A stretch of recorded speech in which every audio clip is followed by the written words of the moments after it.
शिकोहाबाद जिला संयुक्त चिकित्सालय की एक महिला डॉक्टर का आतंक अपने सहकर्मियों पर ही हावी है। हालात इतने खराब है कि जूनियर महिला डॉक्टर सहित सीएमएस तक इस महिला डॉक्टर से आतंकित है। इसका खामियाजा मरीजों को भुगतना पड़ रहा है। डर की वजह से कुछ जूनियर डॉक्टर ठीक से ओपीडी नहीं हो पा रही, जिससे मरीजों को नहीं मिल रहा इलाज।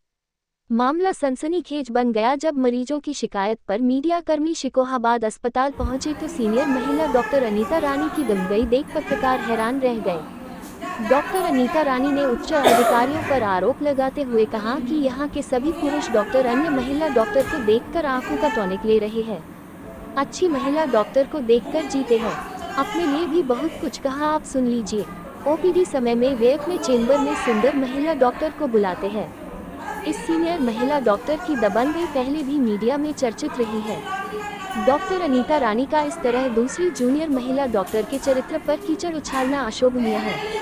अब समय आ गया है कि जिलाधिकारी को स्वतः संज्ञान लेते हुए कार्यवाही करनी चाहिए, जिससे मरीजों समय को सही इलाज समय से मिल सके।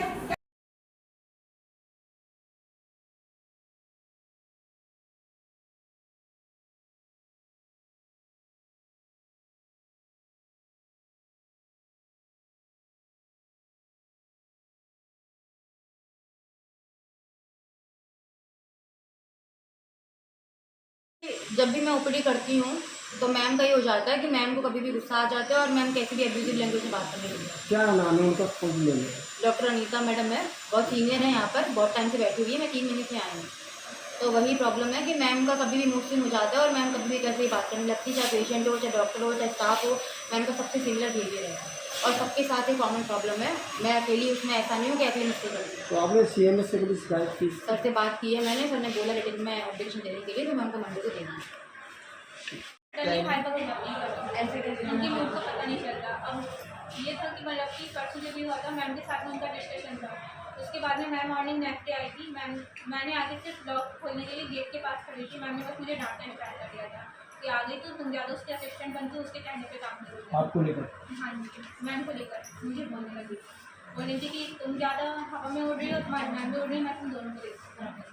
और मतलब सर मेरा काम है कि मतलब कोई भी पेशेंट है, ऑपरेटिव पेशेंट है, तो मतलब काउंसलिंग करना टाइप का। तो मैं सर अगर काउंसलिंग करती तो बोलते हैं कि तुम पेशेंट को देखो, जाओ तो मैं तुम्हारे पीछे आ जाती हूँ। मैं देखती हूँ कितने पेशेंट को। पेशेंट के साथ में किस तरह का व्यवहार होता है? सर पेशेंट के लिए ये रहता है कि कोई पेशेंट है, सर किसी का सिजेरियन होना है तो हमें उसे बताना पड़ता है कि आपको ये करना है, उसके बाद में सिजेरियन होगा। बस ये चीज़ नहीं, इनका पेशेंट को लेकर किस तरह का व्यवहार होता है? पेशेंट के साथ सर मैम कभी भी किसी पेशेंट के साथ हाइपर हो जाते हैं, किसी के साथ सॉफ्टली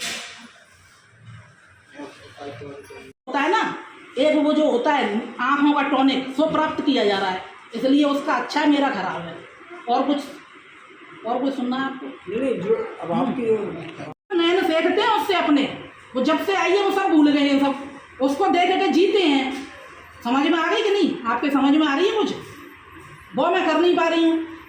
ये क्या बोलते हैं, जब मैं यहाँ पे आई नहीं आई तो इतना बवाल हुआ और ये यहाँ पे तैनात थे, ये मुझे जानते भी हैं, तो पूछ भी सकते थे कि मैम आपके संग क्या समस्या है। मैं आई तो मुझे चेयर ही नहीं मिली यहाँ पे बहुत दिनों में। वो उसके ब्लाइंड सपोर्टर हो रहे हैं इस समय। देख लो, किसी की हिम्मत है कि उसको कैमरे के सामने बिठा ले। तो आप बताओ ना, व्यवहार किसका अच्छा नहीं है? वो महिला अभी मेरी शिकायत लेके गई है, किसकी लेके गई? पूछो ना, इतने खड़े हैं मरीज, कौन आरोप लगा रहे हैं? स्टाफ से अच्छा कौन आरोप लगा रहा है आपसे? मरीज वगैरह आपका स्टाफ के लोग है तो स्टाफ से लिख के दो ना मुझे, कौन स्टाफ लगा रहा है? मुझे लिखित में तो दो। आपसे स्टाफ कोई बोल गया, किसने दिया लिख के बताओ? सबूत है हमारे पास रिकॉर्ड में है। हाँ तो रिकॉर्ड में दो ना फिर, कि सीएमएस ने जो कह दिया बिहाफ पे है, उसी उस पर कहने लगे आप। दो रिकॉर्ड में। किसी के बिहाफ पे नहीं नहीं, है। हमारा सीएमएस से कोई रिश्तेदारी नहीं है, ये आपसे दुश्मनी नहीं हाँ तो है। आप मुझे बताओ ना किसने कहा है? आपसे दुश्मनी नहीं है ना हमारी मैम कोई? हाँ आपसे कोई दुश्मनी तो नहीं है हमारी।